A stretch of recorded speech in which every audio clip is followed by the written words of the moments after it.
Hi, I'm Pattu from freefincal. Today, let's take a look at the Edelweiss Greater China Equity Offshore Fund.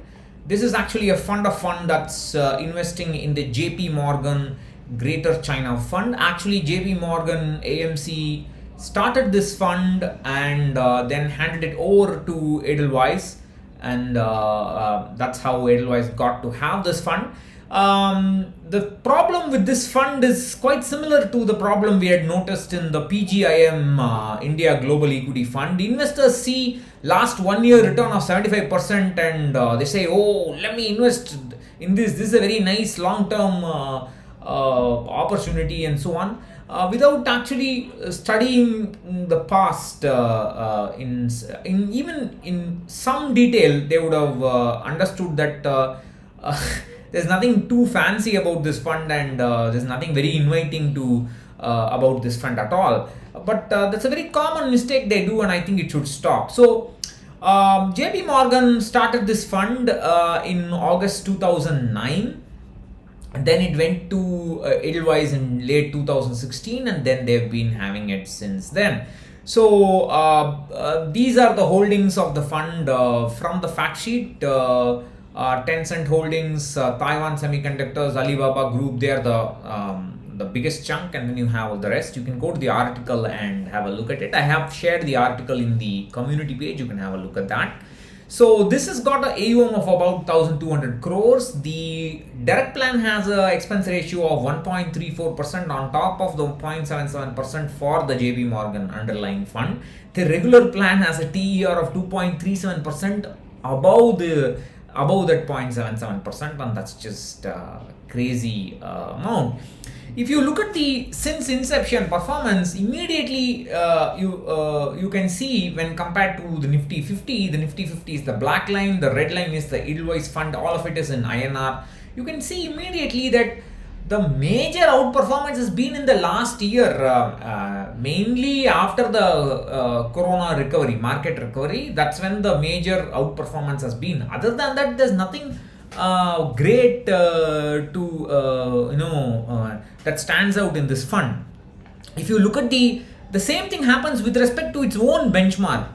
The Morgan Stanley Golden Dragon Index is the benchmark for this the underlying fund, that is the JP Morgan Greater China Fund. And if you see this is from a screenshot from Morningstar. The major outperformance only has been in this last few months. Other than that, the fund has not really, I would say, made a big difference against the benchmark.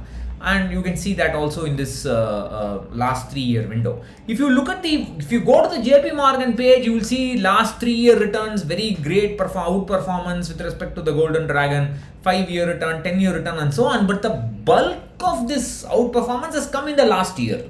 This is the major problem that we should be aware of. It's very easy to get misled by these numbers, whereas the real outperformance, 75% last 1 year return is 75%, 73%, something like that. So that's where the gap has come from there, and I mean it already has started falling down. You can see how much this upward momentum is, and that can't last forever. And obviously, it has started correcting, and only when it starts correcting, investors will want to invest in it, and that just makes no sense of any kind. So this is the 5-year rolling returns of the Nifty 50 in pink. The brown is the S&P 500 total returns in INR. The yellow is the Edelweiss, this Edelweiss fund of fund. And you can see again, only in the last few months, the outperformance over 5 years has been significant. Other than that, it's not done anything remarkable. So please don't get interested in such funds just by looking at a very short-term performance. Of course, some of you may have patriotic reasons and saying, I will not invest in China. Yes, I also agree in that sense. Also, some of you may have issue with the way the Chinese government operates. That also I agree. But other than that, just by looking at the performance alone, just the pure performance alone, there's nothing great in this Greater China Fund. If you want diversification and all that sort of thing, I think better to stick to Motilal Oswal S&P 500 index. Of course, wanting diversification is one thing. Knowing how to manage that diversification is quite another. That's where the problem lies. But anyway, that's that.